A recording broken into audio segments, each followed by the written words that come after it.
À la une de cette édition du journal, les troupes de l'EAC ont commencé à se retirer de la RDC depuis ce dimanche matin.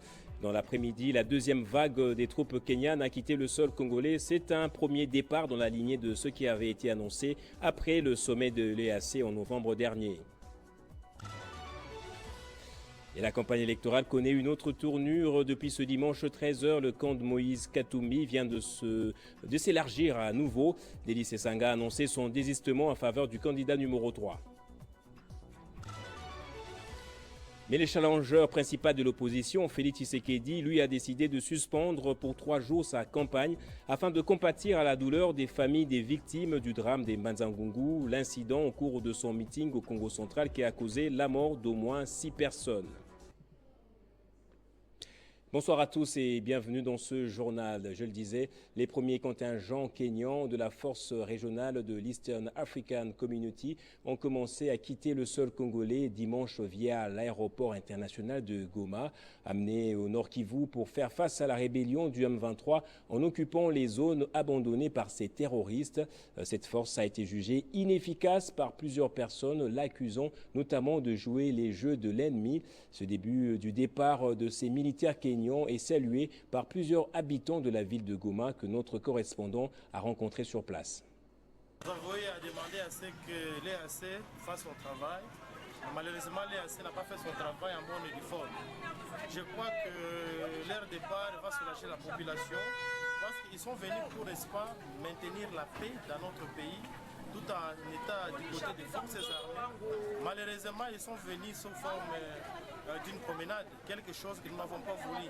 Leur départ me soulage personnellement en tant que jeune leader du Nord Kivu et que nous demandons aussi que toutes les forces régionales de l'EAC puissent prendre ces bagages. Je pense que finalement, les dirigeants de l'EAC, ils ont compris la volonté de la population congolaise et c'est là que nous sommes en train de féliciter le président de la République parce qu'il a agi, il a dit que les troupes de l'EAC doivent partir et nous sommes en train de demander à tous ceux qui restent en tout cas de partir et de laisser les combats entre les Congo et les Rwandais, entre les mains des Congolais eux-mêmes.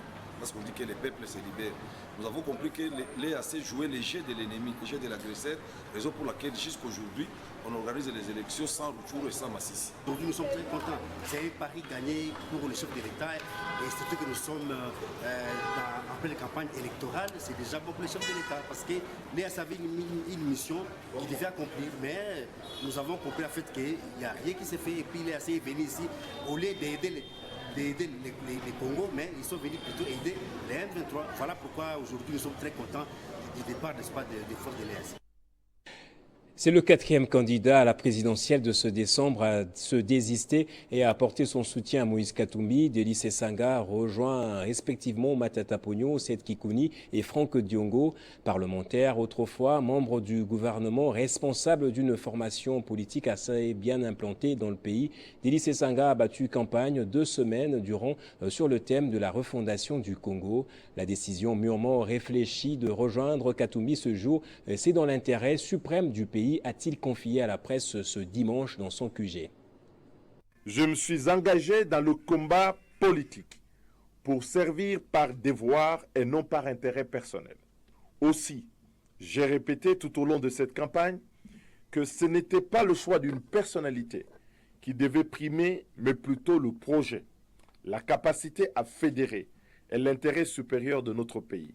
Ainsi, pleinement conscient de mes responsabilités en ce moment particulier de l'histoire de notre pays, j'ai décidé, dans un élan de sursaut et d'unité nationale, de joindre le geste à la parole en alliant nos forces à la candidature de Moïse Katumbi dans le cadre du programme commun en vue de construire dans l'unité et le rassemblement une nouvelle perspective pour notre pays et notre peuple qui en ont grandement besoin. Pour ma part, mon engagement reste total. Si je me joins à lui, c'est pour contribuer à mettre en œuvre, dès l'investiture, par une volonté claire et résolue, incarnée dans le programme commun, les préoccupations, les propositions de la refondation du Congo. Et ce, par une rupture avec les pratiques rétrogrades du régime sortant et les tragédies qui endeuillent notre pays depuis plusieurs décennies. Le programme commun sera la ligne de crête de notre conduite, de notre engagement auprès de vous et le cadre strict de notre alliance. Aussi, au-delà du scrutin présidentiel, vous qui croyez en notre projet, je vous demande de veiller également à ce que les garants de la refondation du Congo, candidats aux élections législatives et provinciales, bénéficient de votre soutien massif afin que nous constituions une force politique dans le cadre de nouvelles institutions en mesure de peser efficacement en faveur de la gouvernance et des réformes que nous appelons de tous nos vœux. Je le disais, Félix Tshisekedi n'est pas resté insensible après le drame survenu lors de son passage à Mbanza-Ngungu, la bousculade qui a causé la mort d'au moins 6 personnes. Le candidat numéro 20 a décidé de suspendre momentanément, soit pour 3 jours à dater du 10 décembre, sa campagne électorale afin de compatir à la douleur des familles endeuillées. Une équipe a été dépêchée sur place afin d'accompagner les familles des victimes. L'équipe de campagne du président sortant a sollicité des autorités compétentes de toujours prendre les dispositions sécuritaires idoines pour assurer la protection des personnes lors des différents rassemblements électoraux des candidats. Et avant de poursuivre avec les autres reportages de campagne électorale, prenons ces révélations du panel des experts de la société civile congolaise qui a dénoncé depuis le 1er décembre l'existence d'au moins 7 millions d'électeurs virtuels et de plus de 10 000 bureaux de vote qu'ils ont pu dénicher en faisant des calculs sur les chiffres donnés par Denis Kadima. Dieudonné Mushagalusa, le signataire du communiqué, est en ligne avec moi pour en parler. Bonsoir, monsieur Mushagalusa. C'est vrai, ces 7 millions d'électeurs que vous avancez, ne s'agit-il pas là d'une erreur de calcul de votre part? Non, je confirme une fois de plus haut et fort devant l'opinion publique qu'il n'y a pas d'erreur. J'ai tiré ces chiffres, ces éléments dans les discours du président de la CENI, M. Denis Kadima, lorsqu'il s'est adressé au candidat président de la République lors du cadre de concertation, parce qu'il affirme à la page 6 de son discours, je peux donner la ligne même, la 26e ligne de la page 6 de son discours, il parle de 75 478 bureaux de vote, et au même moment, il parle à la 28e ligne qu'il est prévu 680 électeurs par bureau de vote. Lorsqu'on prend 680 électeurs fois 17 451, on a un chiffre qui va au-delà de 51 millions d'électeurs. Pourtant, dans le même document, à la page 4, 24e ligne, il parle de 43 955 181 électeurs. Quand on prend la différence de ces deux chiffres, on est effectivement dans la différence de 7 millions de voix qui sont virtuelles. Mais vous révélez également l'existence de plus de 10 000 bureaux de vote que vous appelez bureaux de vote flottants. Oui, il y a plus de 10 000 bureaux de vote flottants. Quand vous prenez le même discours du président de la CENI, Denis Kadima, il parle exactement des nombres d'enrôlés qui c'est de 43 955 181. Et il parle de 75 000 bureaux de vote. Lorsque vous prenez ces chiffres, vous divisez par 680 électeurs par bureau de vote, on a exactement 64 639 bureaux de vote. C'est un calcul simple que même un élève de l'école maternelle, on prend le nombre total d'électeurs divisé par le nombre d'électeurs prévus par bureau de vote, on a 64 339 en lieu et place de 75 000. Quand vous faites la différence de 75 000 et 64 000, on a plus de 10 000 bureaux de vote qui sont flottants. Donc, ce sont des chiffres exacts que nous avons tirés du propre discours du président de la CENI après les efforts que la CENI a effectués jusqu'à ce jour. Et alors, pour terminer, que demandez-vous à la CENI afin de rétablir la confiance avec les parties prenantes?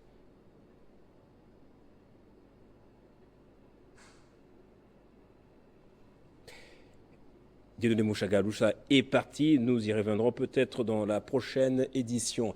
Et législative du 20 décembre prochain, Maître José Mpanda Kabangou est descendu ce samedi 2 décembre dans son fief électoral de Mbuji-Mayi pour lancer officiellement la double campagne de sa candidature au numéro 44 et de celle du numéro 20 du président sortant Félix Tshisekedi. Une foule très nombreuse était venue l'accueillir à l'aéroport de Bipemba.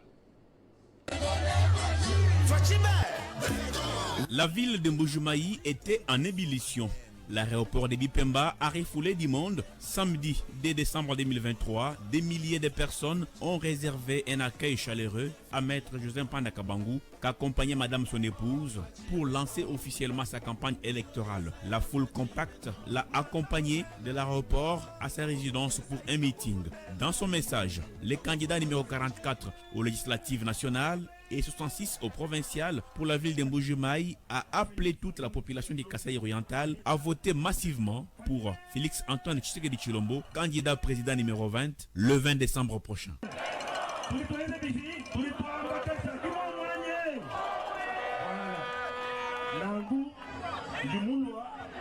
D'abord, pour Félix Antoine Tshisekedi Tshilombo.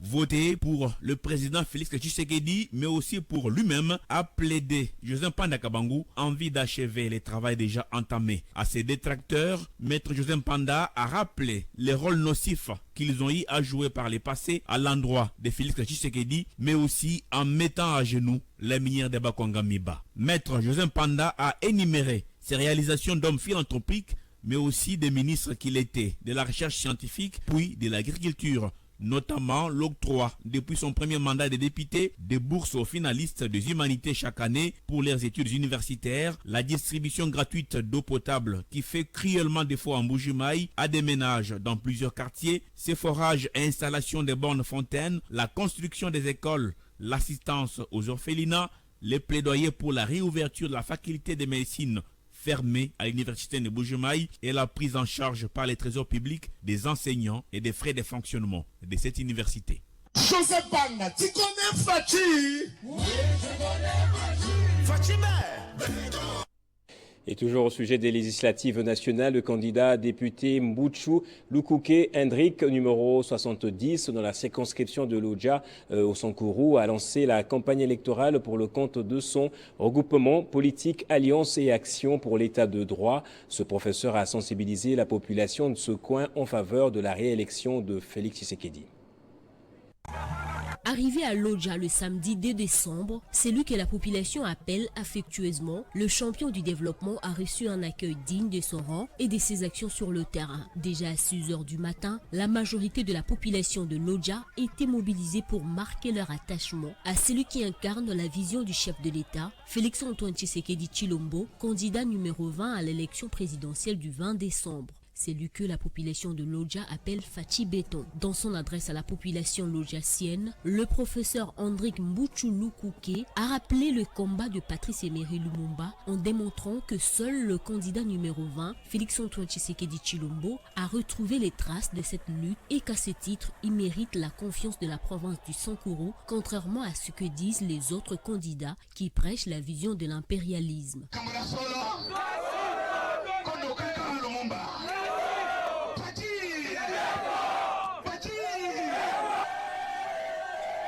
Le professeur Hendrik Mbuchu a en outre sensibilisé la jeunesse de Lodja de voter le candidat numéro 70 à l'élection législative nationale dans la circonscription électorale de Lodja.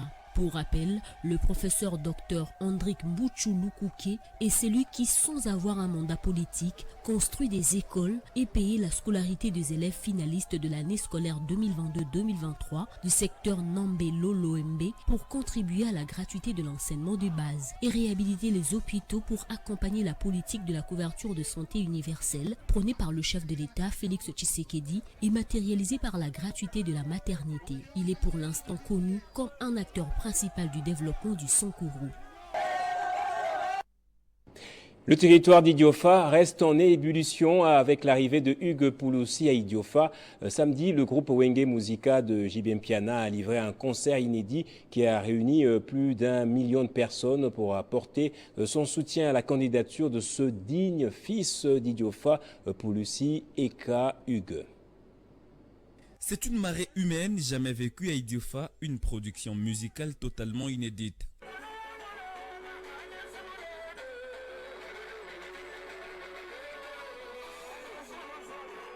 Ils sont plus d'1 million de personnes venues assister au concert de JB Mpiana, invité par Maître Pouloussi Eka à Idiofa pour lancer officiellement sa campagne à la députation nationale. Inimaginable, mais vrai, les femmes, les hommes et même les enfants ont bradé la nuit. Chacun veut voir Maître Pouloussi et l'artiste préféré qui arrive à Idiofa pour la première fois de son histoire. L'homme le plus heureux, c'est Maître Pouloussi dont le message est passé, comme le témoignent ses fanatiques.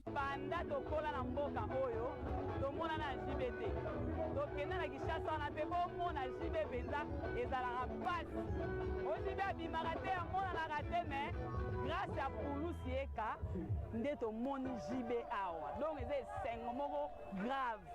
Nous avons la place pour la Pouloussi. Nous avons la parce que nous avons évité. Tato m'a commencé à l'épisode en Bokoyo. Nous avons zalaté. En tout cas, à Zaliko, il y a beaucoup de sous-députation. Il y a des gens qui ne peuvent pas dans la ministre. Parce que dans le tous ont compris qu'il faut faire confiance à ces dignes fils qu'il leur a construit des forages afin d'offrir de l'eau potable gratuitement. Ils ont promis, le 20 décembre, ils feront le choix d'un seul numéro 23 à la nationale et 36 au provincial. Et Michel Luumbu poursuit sa campagne de proximité dans la commune de Lingwala pour la députation provinciale. Ce dimanche, il a choisi le centre pour handicapés physiques de Kabalo pour une assistance à ces personnes vulnérables avec un seul message: votez pour moi. Fils de Lingwala, enseignant des universités, Michel Luumbu veut changer la situation de Lingwala avec une nouvelle approche et une nouvelle dynamique. Sans emprunter le populisme, il a choisi les porte à porte, rue après rue, pour passer son message. Ce dimanche, il a été reçu par les personnes à mobilité réduite du centre de Kabalo à Lingwala pour leur expliquer sa vision, mais aussi leur apporter un sourire à travers un geste de générosité dans l'eau symbolique des sacs, du riz, pour chaque famille. Une fois élu, a-t-il expliqué, nous allons réhabiliter le centre des personnes à mobilité réduite ainsi que tous les vulnérables dans la commune de Lingwala. Son combat, a-t-il renchéri, s'inscrit dans le cadre de la lutte contre l'insalubrité qui mine la commune de Lingwala. Étant donné que je suis le seul et l'unique candidat de l'honorable Ndeko Eliezer, il m'a désigné comme étant le candidat de l'ACR au niveau des provinciales de Lingwala. Je porte le numéro 2. Alors, j'ai préféré emboîter le pas, suivre l'idéologie de mon père ou de mon parrain politique qui est Eliezer Ntambwe, parce qu'à chaque fois, il a toujours posté son assistance aux personnes en fait handicap. Candidat à la députation provinciale de Lingwala, Michel Luumbu a profité pour expliquer la vision de son mentor, Eliezer Ntambwe, mais aussi son maître scientifique, Martin Ekanda, qui a investi sa vie pour sauver le jeune à travers l'université.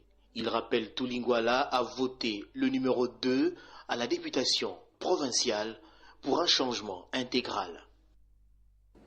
Et Mibenge Roger Berton, secrétaire national chargé de la mobilisation et propagande du parti politique Alliance de Congolais progressistes, a officiellement lancé dimanche dans la ville de Goma sa campagne électorale. Candidat à député national au numéro 110, il a choisi communier avec les fidèles de plusieurs églises de la ville volcanique pour mieux démarrer ce marathon avant d'aller distribuer des vivres et non-vivres aux personnes de troisième âge dans le quartier très populaire de Goma. Birere. Pacho Kamudama. Mibenge Roger Berton, candidat député national ville de Goma, a officiellement lancé sa campagne électorale dans la ville volcanique.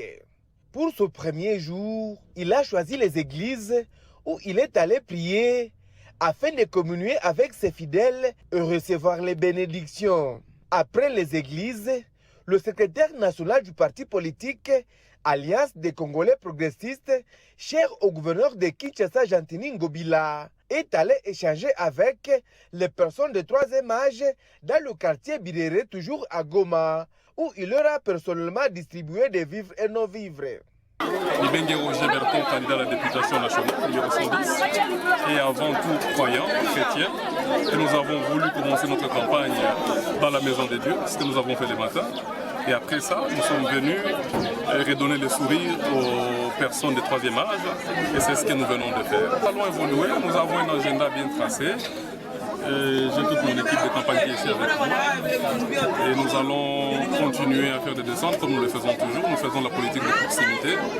Nous allons discuter avec nos bases pour qu'ils nous envoient que nous soyons l'instrument par lequel leur message va commencer à passer à l'Assemblée nationale.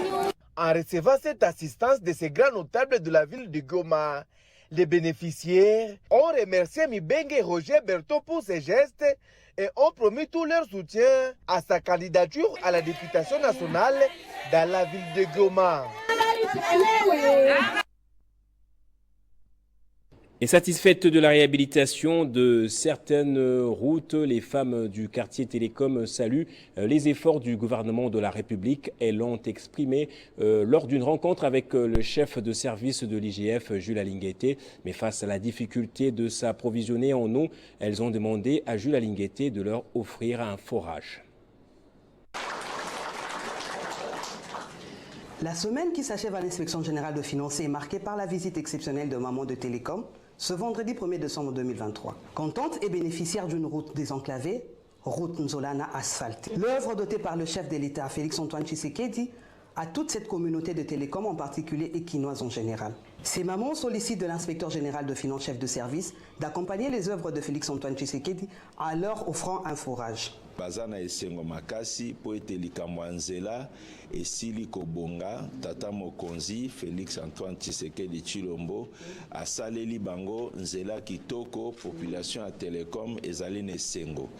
Alors lokola nzela esi esalami bayende kosenga epai na biso tosalela bango forage po bazwa mai na Télécom mai ezali pasi. Accompagnons toujours le président de la République dans la lutte contre la corruption, l'un des indicateurs de réduction des pauvretés. L'inspecteur général de finances, chef de service Jules Alinguete, réagit avec promptitude à ces demandes de maman des Télécoms et promet de leur offrir 2 forages au lieu d'un comme souhaité et la construction d'une maison pour les gardiens dès la semaine prochaine. Ayant trouvé gain de cause, les mamans s'expriment. Ayebisi biso esepelisi biso ndenga asungi biso na likambo ya mai sezali se vie po soki tozomona pasi mai 100 francs ndenga alobi ekozala esengo makasi papa tozala na bambongo ya kozala kosomba mai 1000 francs 500 pe mosika po okoma nango na ndako ekolingo mema na pusu ni ndenga ndimi kosunga biso ndenga alakaki biso pe mokonzi ya mboka apesi Télécom nzambe honere ya kitoko bapango ezalaki tina te lelo pango emati talo batu batondi na nzamba ezali pona oyo mokonzi asali nzela. Dès demain, une équipe sera mise à pied d'œuvre pour l'étude des faisabilités. On rappelle des principaux titres de ce journal à présent. Les troupes de l'EAC ont commencé à se retirer de la RDC depuis ce dimanche matin. Dans cet après-midi, la deuxième vague des troupes kenyanes a quitté le sol congolais. C'est un premier départ dans la lignée de ce qui avait été annoncé après le sommet de l'EAC en novembre dernier. Et la campagne électorale connaît une autre tournure depuis ce dimanche 13h. Le camp de Moïse Katumbi vient de s'élargir.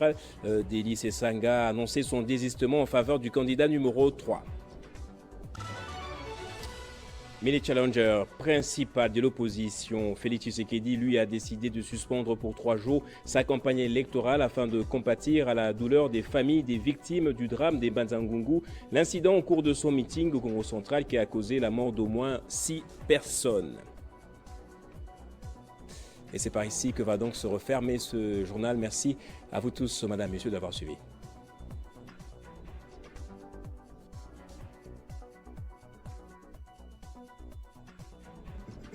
Retrouvez toute l'actualité en continu sur www.tele50.cd.